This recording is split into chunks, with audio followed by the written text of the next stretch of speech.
We've covered a lot of controversies on this channel, but one that seems to constantly go overlooked is that of Dutch Boyd and PokerSpot. Boyd was a promising poker star during the early days of the poker boom, but that all changed when he tried to start his own online card room, with no way of paying back the players. We're gonna get into all of it, but before we do, thank you for checking out another episode of Poker Boom. We're getting close to our 100th episode, and we're so grateful to all of you who have been on this ride with us. Please make sure to subscribe so you never miss an episode. Alright, here we go. Russell Aaron Dutch Boyd is one of the most compelling and controversial figures to emerge from the poker boom of the early 2000s. Early on, he was poised to become a lasting star of the game, but alongside his tournament success, his career was dogged by scandal, by poor decisions, and by unfulfilled promises. Honest question, okay? You ever seen a man drink his own piss? You're a sick human, dude.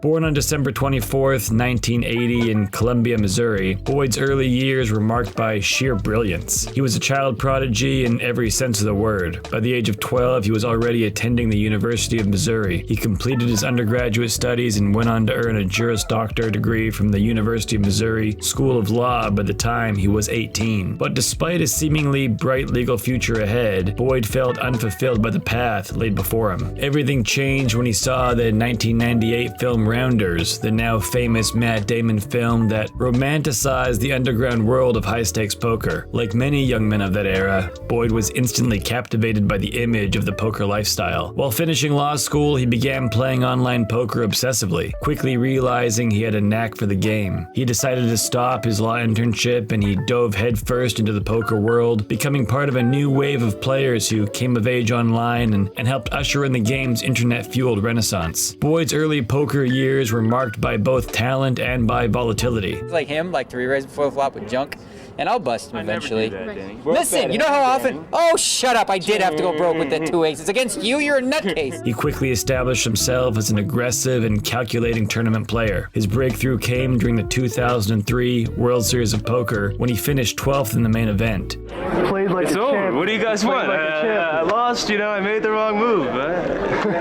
And that was the year that Chris Moneymaker shocked the world and launched the poker boom into the stratosphere. And of course, we have a video all around Moneymaker. It was our first video, so make sure to check out that one. The link is in the description. But back to Boyd. His deep run earned him over $80,000, but more importantly, it put his name on the map. In 2006, Dutch Boyd won his first WSOP bracelet in a $2,500 short-handed no-limit hold'em event, defeating a stacked field and taking home nearly $500,000. Dutch Boyd got a monkey off his back and now finds himself on the shoulders of his friends.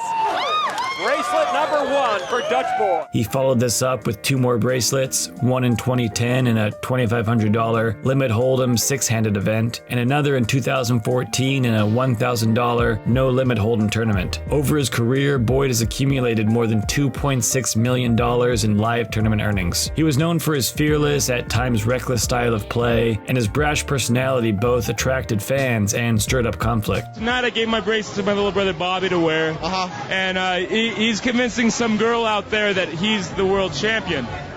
So I hope he gets a little bit of tail for that. At the height of his success, Boyd was one of poker's most recognizable names, a player who had both the skill to win and the volatility to implode at any moment. But even with all of his accomplishments, the most defining chapter of Dutch Boyd's story isn't his tournament wins, but the controversy that surrounded his failed business venture, PokerSpot. In 2000, at just 20 years old, Boyd co-founded PokerSpot, an online poker room based out of Antigua. At the time, online poker was still in its infancy, and Boyd envisioned PokerSpot as a bold, player-friendly alternative to brick-and-mortar casinos, a revolutionary idea during a period when online gambling was still beginning to gain traction. Initially, PokerSpot was well received. It attracted thousands of players and was seen as a serious contender in the growing online poker market. But behind the scenes, the company was teetering. Boyd and his team ran into severe problems with their credit card processing partner, which failed to forward roughly $400,000 in player deposits to PokerSpot. As the site's liquidity dried up, players began experiencing delays in cashing out. Eventually, withdrawals stopped altogether. Rather than come clean immediately, Boyd instructed customer service to mislead players. PokerSpot support claimed that the delays were temporary, that their processor was just backlogged, and that payouts would resume shortly. But weeks turned into months, and the money never arrived. Boyd later admitted to instructing staff to lie, believing that stalling would buy him time to find a solution and save the site. But the solution never came. PokerSpot shut down in 2001, and the player funds, estimated between $400,000 and $500,000, were never returned. To this day, Boyd has not repaid the players, and the episode remains a stain on his career. Though he's spoken publicly about his regret and has acknowledged his mistakes, he's also been criticized for downplaying the severity of his role. Many in the poker community view the PokerSpot saga as one of the earliest cautionary tales of what can happen when unregulated platforms are entrusted with player funds. But that wasn't it. Boyd's reputation continued to take hits even after PokerSpot. In 2009, he was sued by 2plus2 Publishing, the company behind one of poker's largest and most influential forums, for cybersquatting. Boyd had registered a similar domain name, 2plus2poker.com, and was using it to redirect traffic to affiliate links that earned him money. The court sided with 2plus2, awarding the company $25,000 in statutory damages and more than $33,000 in legal fees. Once again, Boyd found himself on the losing end of a legal battle that painted him as opportunistic and ethically challenged. In an effort to reclaim some control over his narrative, Boyd co-authored a memoir titled Poker Tilt in 2013. Funded through Kickstarter, the book chronicled his rise and fall in the poker world, offering a candid, if sometimes self-serving look at his mental health struggles, business failures, and poker dreams. While some appreciated the transparency, others saw it as an attempt to deflect blame and recast himself as a misunderstood anti-hero. In recent years, Boyd has largely faded from the limelight, though he maintains a modest presence on social media and occasionally even streams poker content on Twitch. He's also dabbled in legal work, using his law degree in various consulting and advocacy roles, but for the most part, he seems to have stepped back from the intense grind of the professional poker circuit. At the end of the day, Dutch Boyd's legacy in poker is complicated. He's a 3-time WSOP bracelet winner with undeniable talent and a flair for the game. He helped shape the image of the young, aggressive online pro during the poker boom, and he left his mark on the felt with some brilliant performances. But the shadow of PokerSpot looms large. His decision to mislead players and allow hundreds of thousands of dollars in customer funds to disappear is a breach of trust that many in the community have not forgotten or forgiven. Legal run-ins and questionable business practices have further reinforced the idea that Boyd is a man capable of great potential and equally great lapses in judgment. In many ways, Dutch Boyd represents the duality of poker itself, a game where brilliance and recklessness often walk hand in hand, where fortunes can be made and lost on a single decision, and where the line between genius and self-destruction is perilously thin. And that's it for this one. Thank you for watching another episode of Poker Boom. We release new videos every Monday at 10 a.m., so make sure you're here early and we can chat in the comments. We'll see you in the next one.